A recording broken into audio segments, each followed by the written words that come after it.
You are about to experience an episode of Best People, Best Place with Matt Granados. Listen in as Matt and today's guests reveal the ways their company invests in people, along with feedback from those very people. Get ready to soak up wisdom as you hear what the best places are doing to create success through the development of people.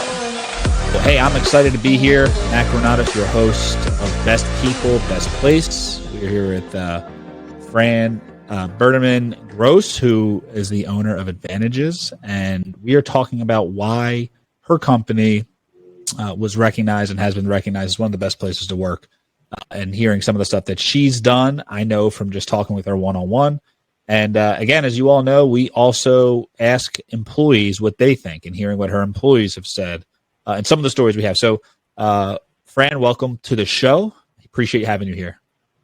Matt, it's a complete honor to be in your presence of such a purposeful, intentional human being that is looking for the betterment of people and places to work. So I find that I'm really actually quite tickled pink or burgundy to be here. Appreciate that. I appreciate that very much. So we tried to do this one time before. We don't know if technical difficulties stopped the recording. So we wanted to get some of the information that you and I were just talking about in case it wasn't. And the reason why was there was so much good stuff that you just talked about. And we're going to jump into the first session of this program, which is about growing your people. And this is sponsored by LifePulse, which is an international consulting company that has found a simple way to combine intention and structure to go beyond motivation. And Fran, when you and I were talking about your people, you said something that a lot of people say they wanted a place that was where they would want to come work, right? As the owner, as the manager, they wanted to create an environment that they wanted to come to. So do me a favor and talk through, what does that look like, right? What does that mean to you? And what did that place look like before you created it? And did you get a chance to create it?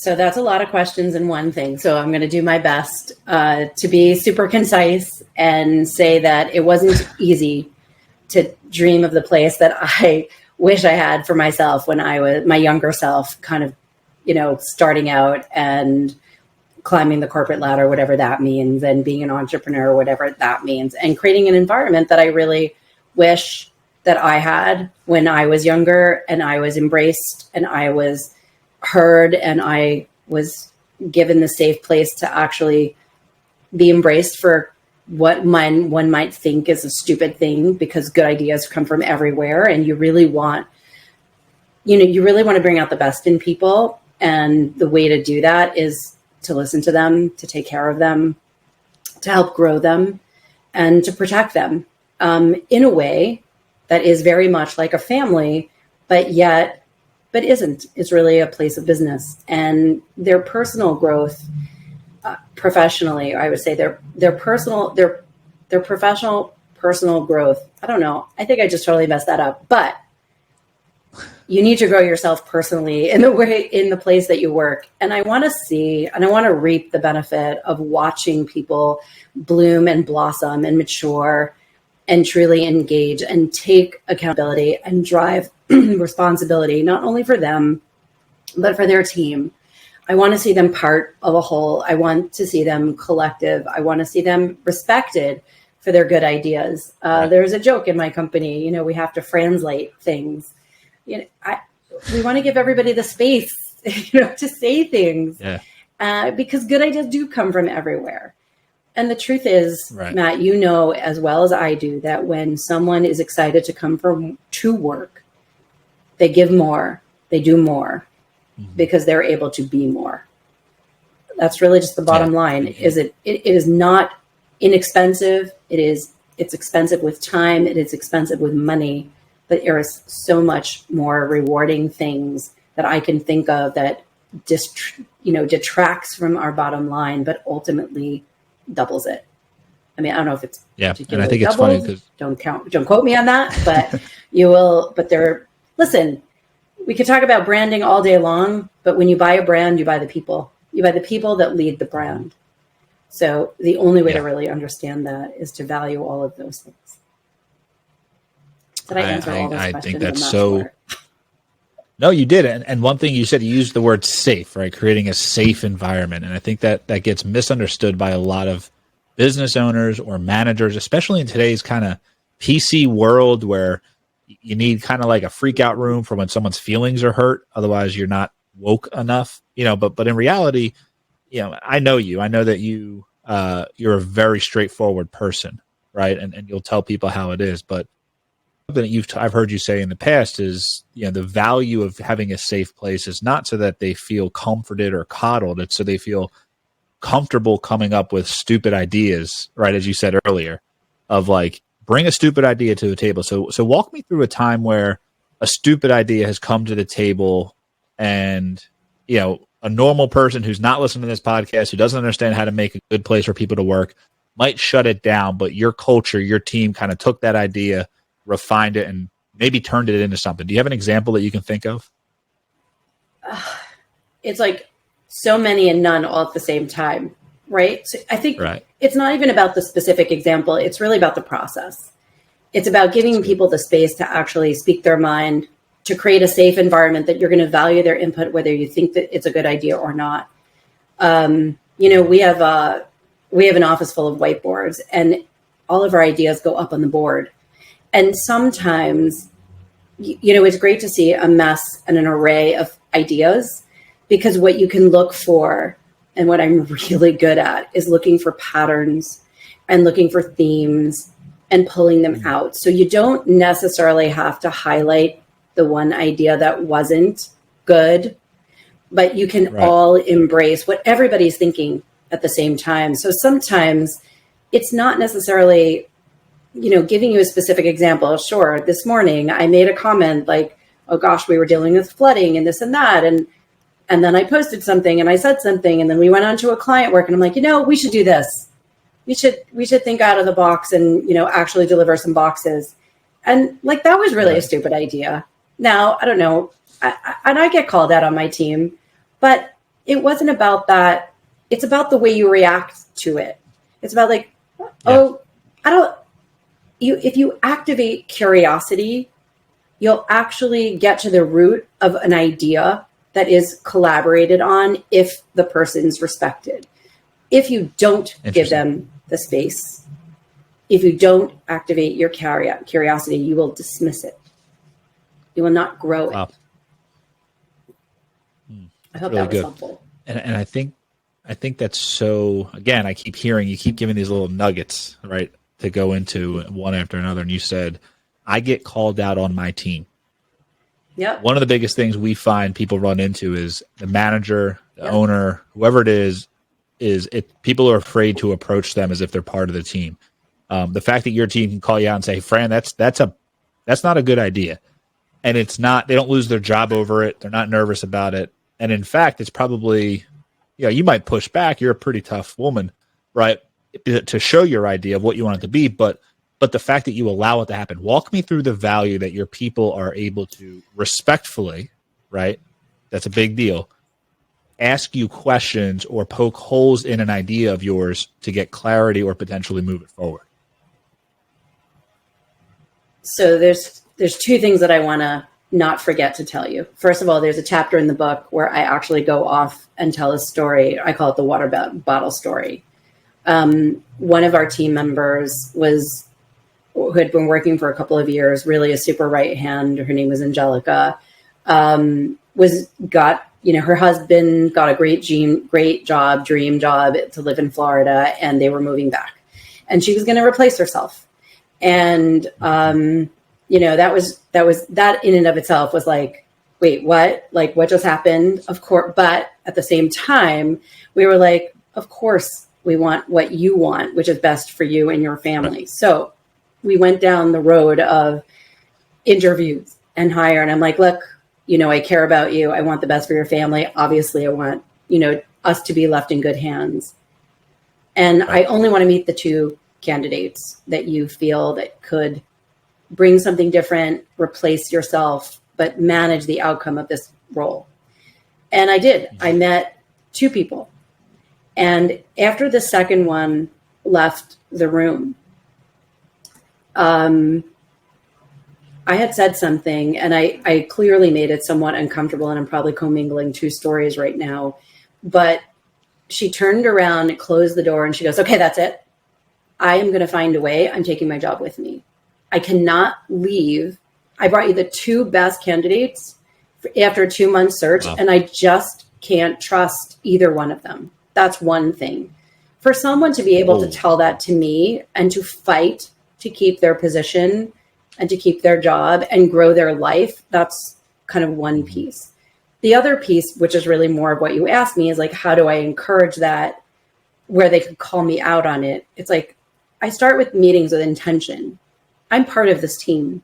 I understand I'm the boss. I understand I write the checks. I understand I take the risk. I understand I get the reward. But in this meeting, we're all working for a common goal. And therefore, that's good. My idea is not necessarily better, but value my contribution. And therefore, they give them, again, it's about setting the table. It's about setting the expectation. It's about creating the safety and the intention. Setting the intention is the biggest piece. And getting to the water bottle story, I had a client meeting with my team. The client left. They came in and they're like, she slammed down a water bottle so hard that the water left the bottle. Not all of it, but a fair amount, that there was quite a bit of a mess. And that just has to demonstrate the amount of passion and the amount of aggravation and the amount of respect that she had to muster to actually demand that I think or understand what I had done or what I had set up. But she didn't come and attack me. She just slammed the bottle and she says, oh my God, that was horrible. And I'm like, wait a minute, what? Again, activating curiosity. Don't come and attack me. Yeah. She set the stage. She took her aggravation out in a different way. And that will forever left an imprint. I never want to aggravate someone inside of a meeting, especially with a client. But even, we say, especially with a client, I don't want to do that with my team. That's actually even worse, right? Because what you do behind closed doors should be even as if a client was sitting there. So I never want to make them feel that way. And I appreciated the fact that she called me out on what she needed to. She was able to express her feelings, and I was able to hear her. If you don't create the safe environments for your team and you don't empower them to make the decisions that you need to trust them to make, you will never have the opportunity to scale. You will never give them the opportunity and the wings to spread and fly. And this is why piece, right, is no, go ahead. No, I'm sorry for cutting you off. I get so excited doing this podcast and having these interviews because when I learn stuff like I just learned, right? You think you kind of know it from having these conversations, and every single podcast something new comes on. What I heard you say, and actually I'm glad I cut you off because I think this is so powerful, and I don't know if I've ever thought of it like this before, but you said you set intentions for the meeting. And what normally people say is I set expectations for the meetings. And as I'm going through, I swear I was listening to you, but I was really just thinking through that for 100 times over. And what happened is expectations to me seem to be kind of like a bar. Like you set a bar, expectations, you have to be up at this level, but intentions set a direction.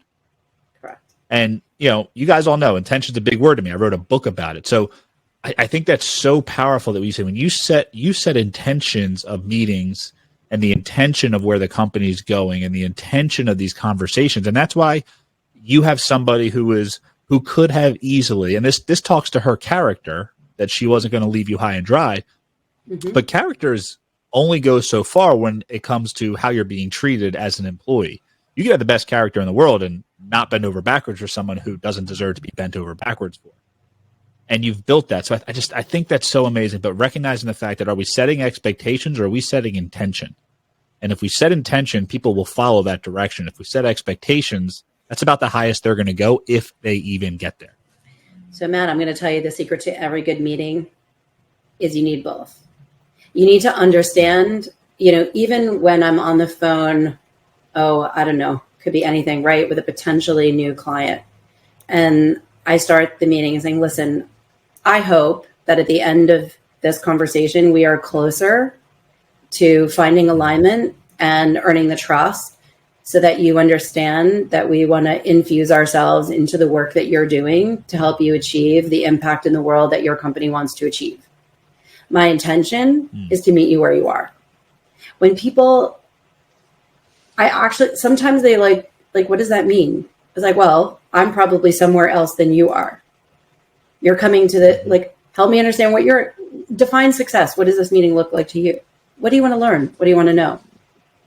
So sometimes when we choose our words carefully, we actually set the stage, allow the space, and actually to achieve the things we want to in the time frame that we have.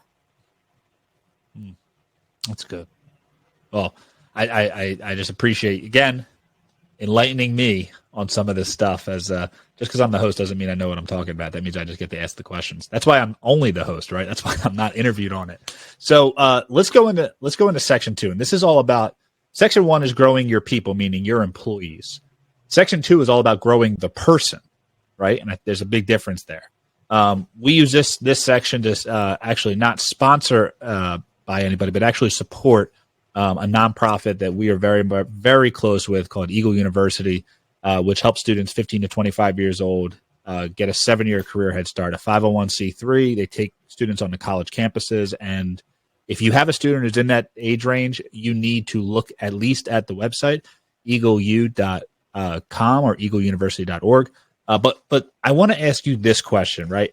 I asked you how you grow your people, meaning your employees. Now I'm asking you, how do you grow the person? And here's why I'm asking you this question. When we did a survey of your team, my favorite answer that I got from your team, there was a lot of good information and answers, but the one that I loved most was that they said it feels like a family and I get to grow through working here.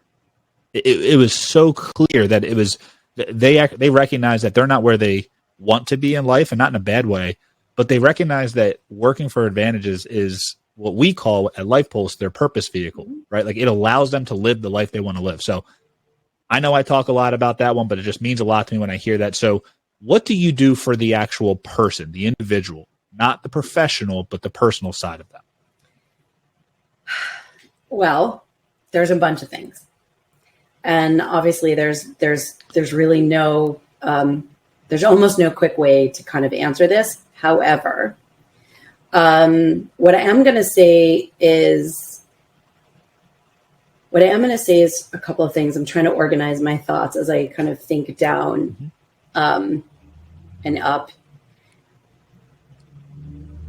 The way that you grow a person is, number one, you create education in a safe environment. Right. So as a team, we will learn things. Listen, my life experience, and I'm going to answer the question. My life experience, I've been through a lot.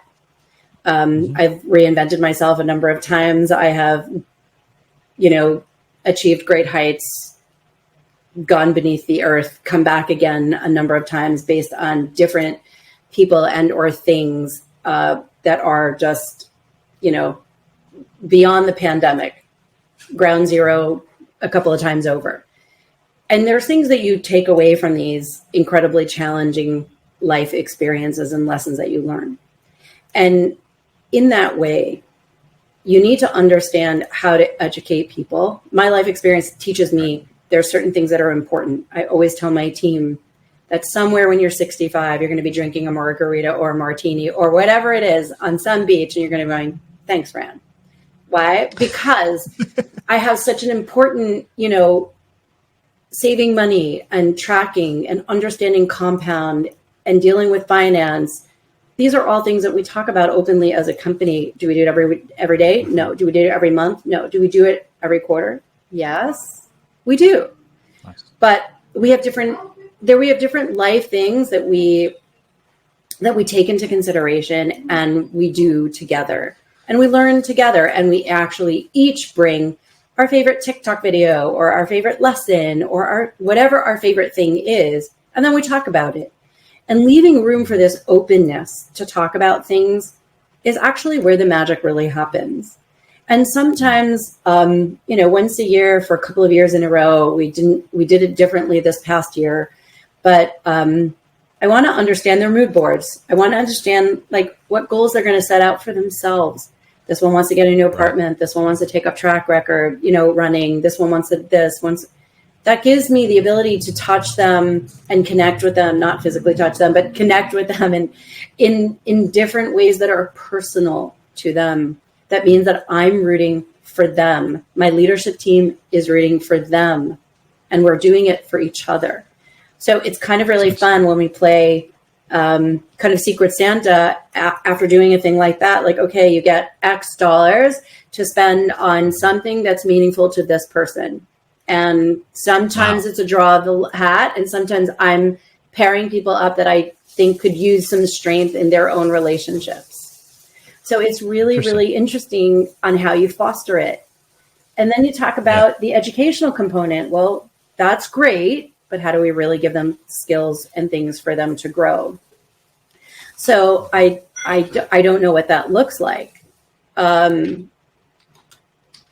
I don't know what that looks like all the time. And sometimes they need to ask me, right? We need to create the environment where they feel safe enough to say, hey, I want to learn that skill.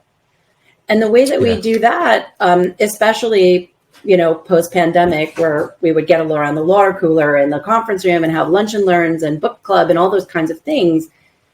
But I'm, again, right, looking for patterns, looking for details that I can pull these nuggets and squirrel them away so that I can do something that's meaningful for someone.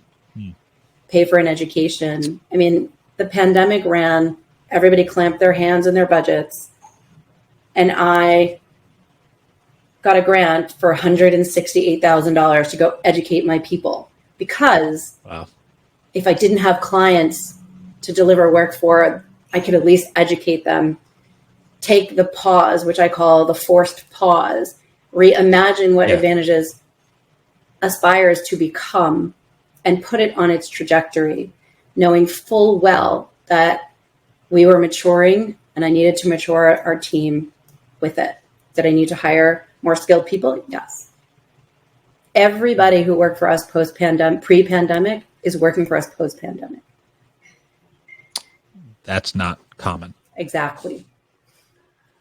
And that's something that's so much fun to hear. And actually it leads us into our third section of what we kind of break this podcast down to. And it's how do you support your team? And for this one, again, we do not, this is not a sponsor, but this is something we try to support. Most companies that we find that come on this podcast do have a nonprofit or a cause that they like to donate to or be a part of or work towards. And we like to give a chance for you to shout that out, but I also want to hear how you support your teams. And for us, this part of the program supports Take Part, which, Fran, as you know of our story, that's the foundation that we started based on our daughter. But again, we have a lot of our clients report into this. So I want to ask you first, what does Advantages do as a company to support your people and things they care about, or support the community in things that your company cares about? Oh, lots of things in different ways. So, what do they say when you want something done, you ask the busiest person, right? So, so we partake in community.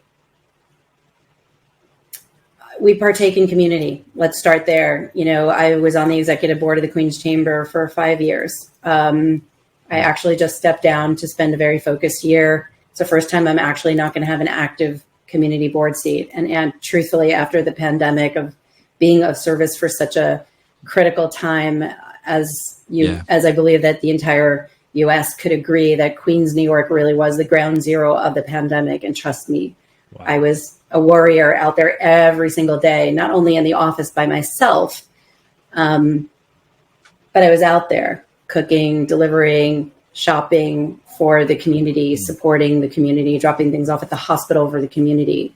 I am a person who comes from a family of service. We are all of service to our local community, spiritually and otherwise, So right. There's a lot to balance between the business community and the spiritual community in which we partake as well. So, our team, what's important to the team. So sometimes, again, where people, as I said before, alluded to, they come, they work at Advantages, and then they tend to take their jobs.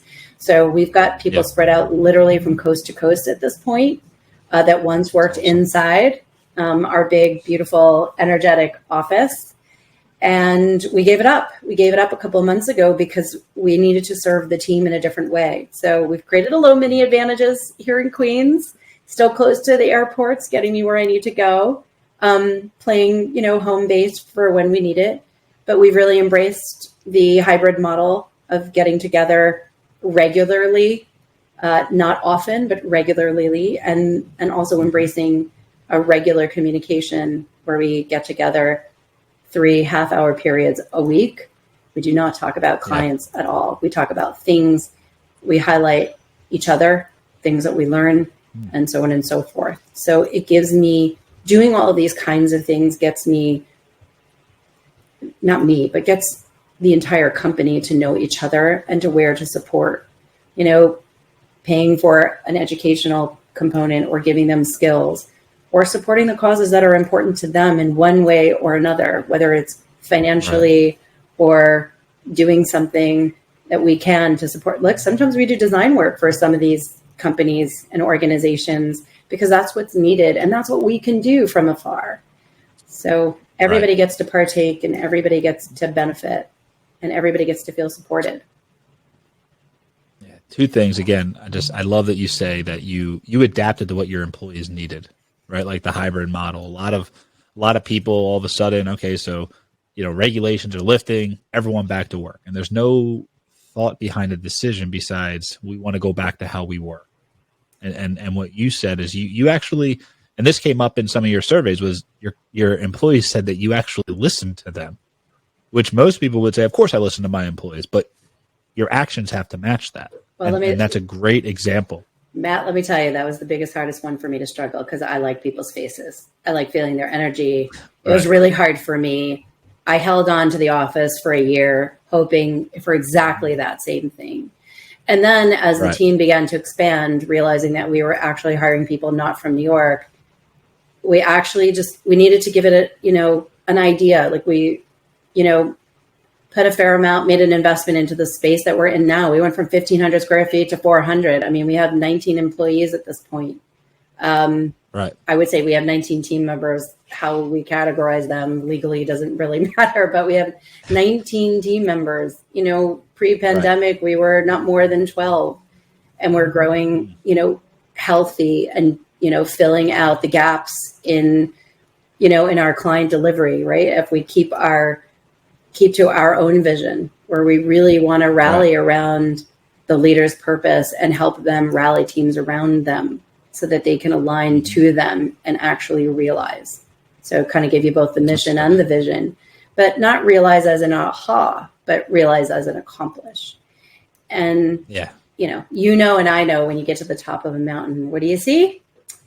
Higher peaks. And you're like, crap. So I just keep doing that. Every time I get to the top of a mountain and I do get there, I see something bigger. I see something taller and something else I want to do. And there's a lot of things we want to do and we have so little time. And if we don't create an environment to actually empower people to do that, you're just micromanaging and you are not listening and you are not growing yourself. So to be fair, this was not easy.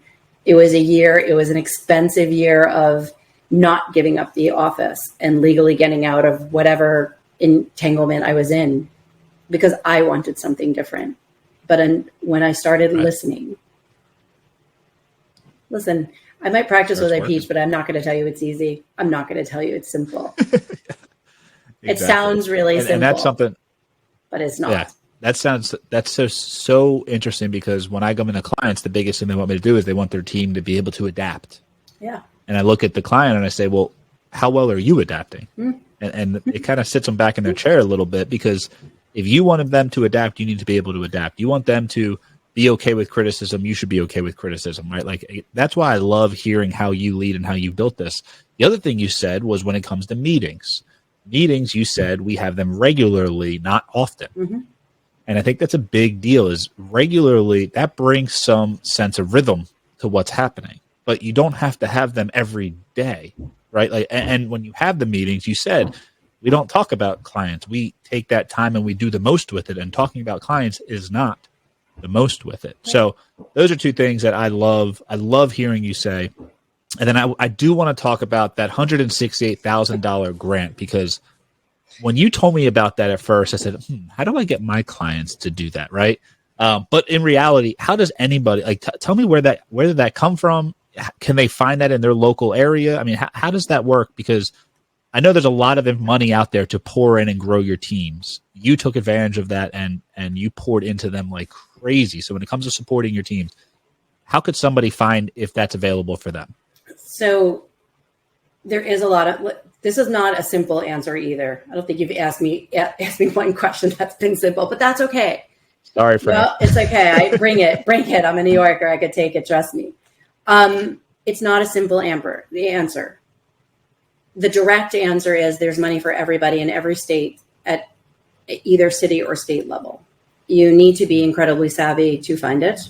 It is a workforce development grant. So when you think about it, there is payroll taxes, and a portion of that payroll taxes go into a fund, and that fund goes back into the interest, of the SBS, the Small Business Services, that says we want to upskill our local employees so that they can earn more money. So the catch is, at the end of this, if I want to get full reimbursement, and that's complicated to begin with, but if I want to get a certain level of reimbursement, I said, I will make this investment. You will give me a subsidy, a portion back, and I will guarantee that my team gets a certain kind of raise. The more you're willing to raise, the more you're willing to invest, the bigger the grant, right? My team, some of them have spent several hundred hours actually building their skills, actually working on leadership, actually working through culture. Now, it just happened to be a really good year to do that. But it's difficult, if you think about it, to take 2 full days a month, even in hour chunks. That is unbillable time. But I believe that the subsidy of 40 to 60%, it's worth the aggravation of the paperwork. It's about building relationships. The funny thing is, while this is available to you, we've actually made it available for our clients, where we're making it really difficult for them not to take advantage of it, right? I've done it for myself. Yeah. I know what the program looks like. I actually know how to deliver the program. I know how to deliver the work that we do through the program. So I could even pay for a good portion of myself in terms of what Advantages can do for our clients through the grant. Right. But you have to be open to it. There's a fair amount of paperwork. It's doing things a little bit differently. But if you want to grow your company, attract, new markets and services and products, it's all done through leadership, culture, organizational charts that are in alignment, branding work that help you set those communications internally and externally to explore those new markets, to explore those new products. So it's a double-edged sword. It's open for everyone. You do have to find it there. Every state and every city is different, but it's there. That's awesome. It's there. Cool. So to wrap things up, Fran, first off, I appreciate you being on here. I appreciate you sharing the insight that you shared. And I have to ask this question, right? When you come on the show, I get to ask you all the things you're doing well. Yep. One question I'd like to ask at the end is, okay, so we work with intention, motivation, structure, and I know you do also. So what are you running into when it comes to working with your team right now? What roadblocks are you hitting that show that you're human, right? If you're willing to share them. Absolutely willing to share that. Why? Because I can't, I wouldn't be true if I couldn't admit where my faults were, right? So there's many times where I hear what I call pressure and noise, right? I have financial responsibilities that gets in the way. It gets in the way. It shows up in different ways. I will allow this pressure and noise into a meeting, and I will get frustrated or short, with someone. I will apologize later, but it takes a lot of constraint to remain present, to remain in that space. I fight it every day, kind of like Overeaters Anonymous. I fight it every meal in between, right? So it's hard. I might make seem like it's easy. It's not. I have to set my intentions every day. I have to come to work before I talk to anybody, go through my email. I have a lot to do so that I can actually be in command of being present for that meeting, making sure that we're delivering on the intention, making sure that it was a good use of everybody's time, right? It's expensive to get everybody together. It was much cheaper when we're all together and I could pull somebody over for 5 minutes. Now I have to schedule everything. And it's much harder. As much as I could have an open Zoom room from 8 to 9, everybody can come in. They don't. So, there's so many things I struggle with. I want people to care about people more. So sometimes I'm the boss and they don't care as much about me. But I'm not, I didn't build this for them. Right. So I have to remember that it's not personal. I care about them all being together. The pandemic did something very interesting for me as well, which is I fired myself in order to be able to scale, to actually grow the agency to aspire to be what we were meant to be. And the only way to do that was to take myself out of some of the things that I love to do, which is activate the strategy. So, I fight hearing about all the clients sometimes because I want to be in it, but I'm also learning that that's not the right place for me as much as I love it. So I struggle every day, all the time. Struggle's real. That's strong. Well, it is. And it's constant. So let's do this because you dropped a lot of information that I know listeners, no matter where they are in a company, are going to be like, how do I find out how to use this stuff? Your book is awesome. What you teach is awesome. What you do in your company is amazing, but the way you teach other people how to do it is unlike anything. And I told you this before. This is not on air stuff. Like I've had conversations going, what you do, most companies need. I don't care how big they are. So how can people contact you? Give me the title of your book.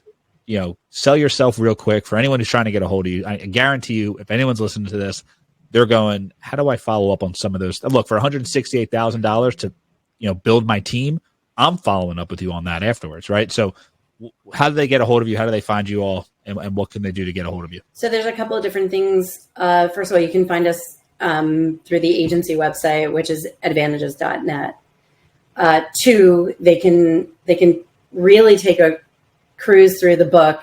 I really call it, it was my book bar mitzvah. I have a phenomenal co-author. That whole story is really fun because he's a client turned very close friend, and we're doing a lot more work together for future. And that's definitely for another podcast. But as I am his sparring partner for his PhD, Don is truly remarkable. So, I would encourage you to get to know me.